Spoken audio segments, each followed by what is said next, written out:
আরে এই শয়তান সায়েন্টিস্ট আমাকে কেন তো উপরে এনেছিস? এই নে আগে এটা খা, পরে বলতেছি। আরে ওয়াও সায়েন্টিস্ট, এটা কি খাওয়ালে? আমি দেখে আকাশে উঠতেছি।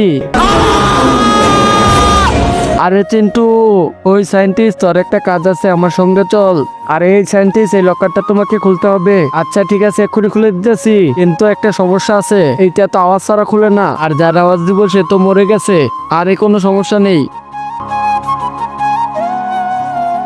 এখন ওর আওয়াজটা ওর কাছে চলে আসবে, বাস খালি দেখতে থাকো। খেলেগা ফ্রি ফায়ার। ওই এবার তুই এদিকে আয়। আরে দত্তেরি, কি ওদের আওয়াজ এরকম আসতেছে কেন? তোমার আওয়াজ ঠিক করে দেবো। খেলেগা ফ্রি ফায়ার। চিন্তা করো না, আমি তোমাদেরকে আবার ঠিক করে দেবো। কিন্তু তার আগে তোমার যদি আমার মতো এই ছবিটিকে সুন্দর মনে থাকে, তাহলে লাইক আর সাবস্ক্রাইব করে দাও, আর লিখতে পারলে আল্লাহর নামটি লিখে দিও। স্যার, ওই আমার ছেলেকে মেরে ফেলেছে। আরে স্যার, ওদের আওয়াজটা ঠিক করতে দিন।